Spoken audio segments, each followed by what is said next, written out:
What's good, YouTube? And welcome to Presales being up for Rarity Collection 2 on Gamer's Choice, Tier 0, and TCG Player. Now, I always put my audience first and put what I really think will happen to the mic, and I'm gonna say I don't think shopping Presales is a great idea for Rarity Collection 2. Personally, I only have my eye on two cards during this time, and that's Quarter Century Secret Rare Crossout Designator, as well as Droll and Lockbird OG art, which this has already gone up in price a bit. And I get why they do that. They're trying to keep some in stock versus what's flying off the shelf.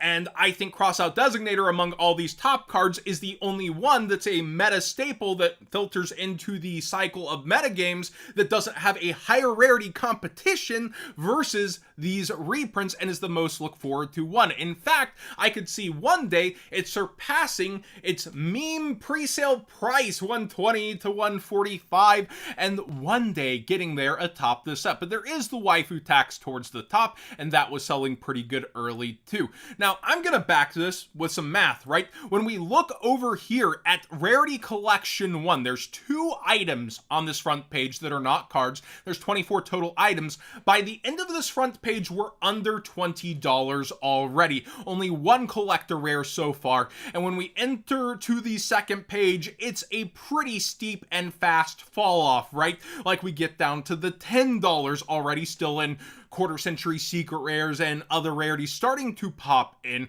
But when we're on Gamer's Choice here, the front page is 1, 2, 3, 4, 5, 6 rows of 4. That's 24, and we're still at $20 on a set deemed a lot worse by the community than Rarity Collection 1. But we get to the second page and we're still going 1, 2, 3, 4, almost 5 full more rows of $20 cards. It took a while for Rarity Collection 1 to age like a fine wine and get to this point of the front page being like this. Lava Column was actually my rosy color glasses call of the set, saying I really like that card during pre-sales last time.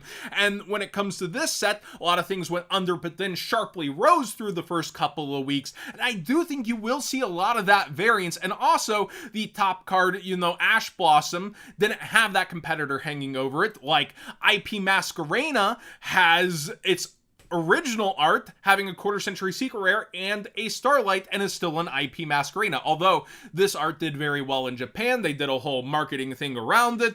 And then you have Alter Art Apollosa, but again, OG Apollosa still has that Starlight, right? Access Code Talker has a Starlight. Ghost Ogre's other art has an Ultimate Rare. You have competitors to these cards until you get to Crossout. Heck, Droll and Lockbird has a Collector Rare already, along with an Ultimate Rare from OTS. And OTS ultis do actually compete a good amount with the Quarter Century Secret Rares. Look at Infinite Impermanence. So that's why I like Crossout Designator the most atop this set, and it will find its way into metagame after metagame until Konami does something with the FNL list. And since we don't have Maxi here, that's less likely than more likely in my opinion. But this is them about being done selling this card too. You have to keep that in mind with Konami and Banlist. I think Dragoon is very overestimated here, even if it is selling. Like, they used a Starlight Rare of this to sell a set already, and its time has passed a good degree. I think, maybe 25 would even be generous during pre-sales. Ghost Mourner and Moonlit Shell is seeing a good amount of play, but it has its OG art with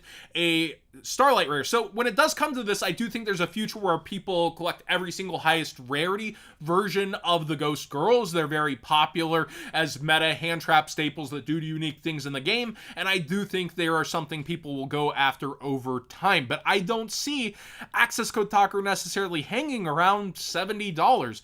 I don't know if I see the waifu tax actually leading the set long term versus this Crossout Designator Chad, but yeah, I do think in the immediate I get why they're atop the set and why vendors would think that. When we come to this row, Cosmic Cyclone already has an ulti and a collector. So does Solemn Strike. DD Crow has a Starlight and an Ultimate Rare. Now, you do get to the Drone Lock Altar. I just don't think it's, as good as the OG. The OG's iconic art, and it just doesn't live up to it. Solemn Judgment being 30, I feel like this end of the set's going to start at 18s to 20s and then build their way up over time. I think a lot of this pricing, Foolish Burial, I think is actually pretty deserved versus the legacy in the game, but I think a lot of this pricing is thinking ahead and then also trying to go into that further price point that vendors had to pay. They did have to pay more per card, and by that means the community has to pay more per card with Rarity Collection 2, and there's a higher entry into the product, so it's a bit more nervous to shift around those numbers, but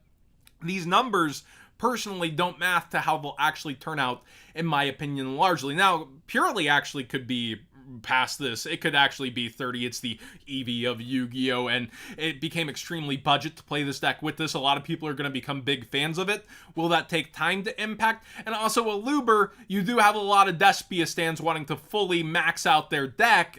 There are some of these that you could justify, right? You could talk yourself into it versus the legacy in the game. I think they started charging the Light Brigade out at 15, and it's pushed to 30 through sales.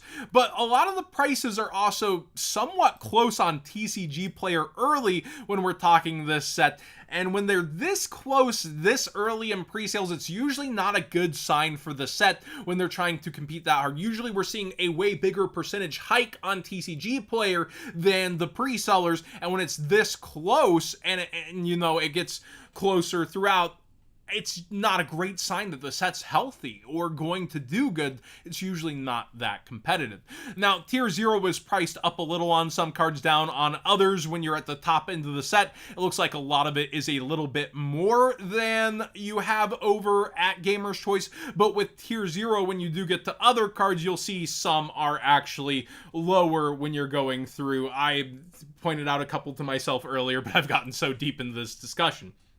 When it comes down to it, though, I feel like, again, pre-sales aren't where my head is at with the set. I think a lot of vendors are going to be stuck with stock going into week 1 and 2. A lot of this is going to get ripped open as people aren't going to want it to sit on shelves. And a lot of people are still going to dive in even with the upped price point, but it's going to keep it on shelves even longer. Now, that actually happened with Dual Devastator, but that was a non-RNG set. This feels like a better version of Dual Devastator, even with the price up and RNG, in terms of the cards inside being useful and long-term, and then you have all the different rarities.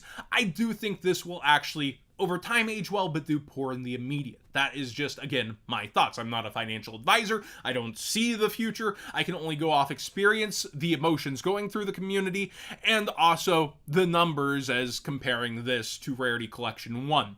That's why I form my opinion the way I do on it. Now, outside of Rarity Collection, real quick, since I got to the cards first, Junk Warrior's back on Ami Ami. This is not sponsored at all, but it is at a higher price point than they initially had it. Just be aware they were able to get more stock. I told you guys it was sold out, so it seemed extremely popular. It's also limited to household 2 quantity instead of 3, which usually they do 3 for toys, so this is interesting that Yu-Gi-Oh! Seems to be getting chokeholded on quantities ordered and selling out faster in the toy sector. That's actually really cool, but be aware, back on stock over on Ami Ami. Again, if you think I'm wrong on certain cards or you see a price you like, use code WhatsGood5 for 5% off and support the channel directly, but pre-sales are not where my head's at on the set.